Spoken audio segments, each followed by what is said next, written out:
Hello and welcome. I'm Peggy Oliveira. Thank you so much for joining me. There are always so many great questions when I do a live Q&A.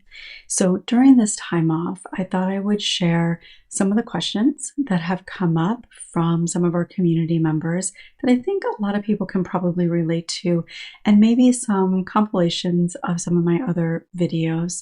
So I hope you find them beneficial, and I will look forward to seeing you very soon. Can therapy be harmful if you have CPTSD? So complex post-traumatic stress is what I'm assuming you're meaning there. I would say specifically therapy for somebody that has complex trauma, no.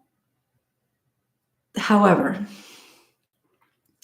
like generally speaking, if somebody has complex trauma, I would say please have therapy. Please get therapy. Like that's what I would suggest across the board. However, who you choose as your therapist is the most significant factor on whether it's going to be helpful or harmful.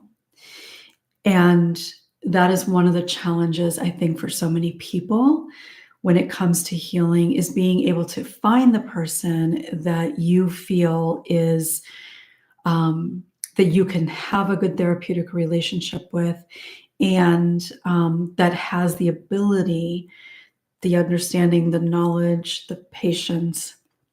And when I say patience, I'm talking about their ability to be patient, not because we need patience because our clients are bad,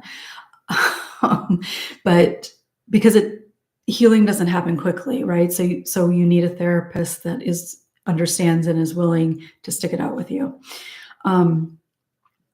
So that matters more than what the diagnosis or what the issue or the struggle is this therapist equipped to be able to help you, and do you feel comfortable with that therapist?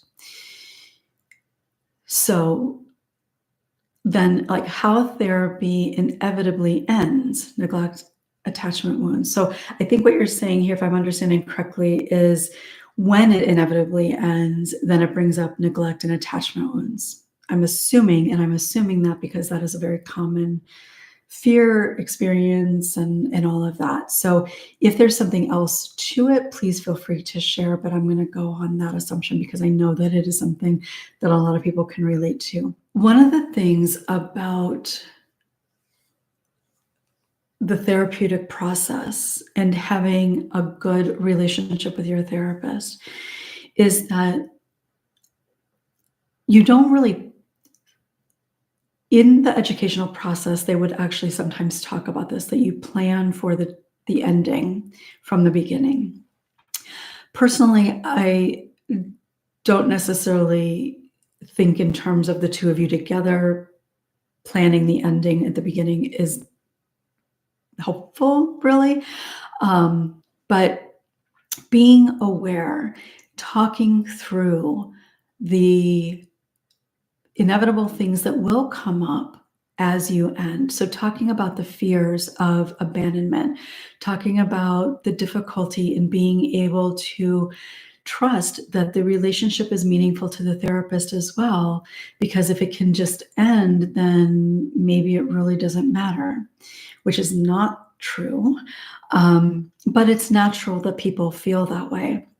So part of what I believe to be the healing journeys, part of that is that you do talk about the relationship that you have together. You talk about the fears that come up. You talk about that inevitability of it ending and what it means and doesn't mean.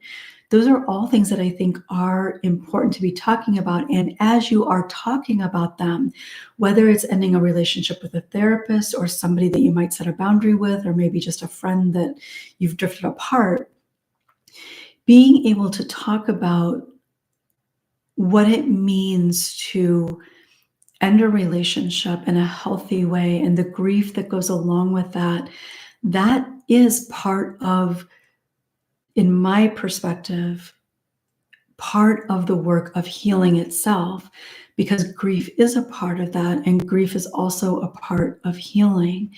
And I do believe that when you're working on healing with a therapist, being able to talk about that grief is a necessary part, which is why, generally speaking, I encourage people to, if they've had a good relationship with their therapist and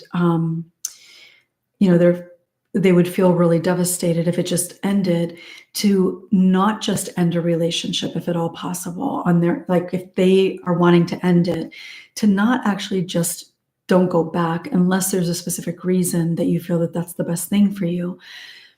But having time to just talk about all of that, to really wrap things up, to end in a really meaningful and helpful way is really important for you to be able to grieve, to process, and for you to be able to experience that you can have somebody in your life for a period of time that can care deeply about you and your life and your healing.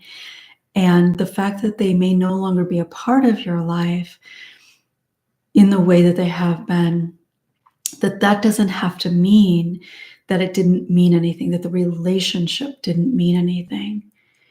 And I really do think that that is all something that's important to be able to talk about through the healing process. And depending on how long you're working with somebody, maybe even at different times through that healing process. And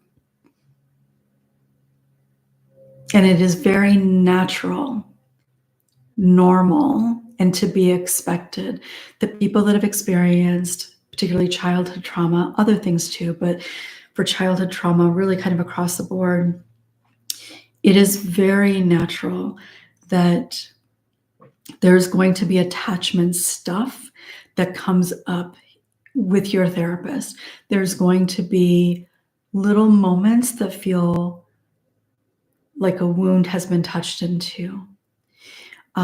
Because it is, for most people, it is the most vulnerable relationship that you will choose to be in. I mean, really think about that. The most vulnerable relationship that you will choose to be in. So naturally, there's going to be a lot in that relationship that will be important to be able to talk through. And being able to talk through that with a therapist, I think, is really important. And kind of, this isn't necessarily the example that you gave, but this is also very, very true if, like, you're seeing a therapist and for whatever reason you're not going to see them. Maybe you're moving away, maybe you've lost your insurance, whatever. But being able to really talk about what it means to be ending this relationship, that can be really important. Or if your therapist is moving away, and I have done this myself, to be able to have time to really process all of those things. Because it is natural that abandonment, especially in that instance, abandonment, rejection even, will likely come up. And that's okay. It's not a bad thing that it's coming up. It's important to be able to talk through that, because that, being able to talk through that, can be a really important part of the actual healing that you're doing.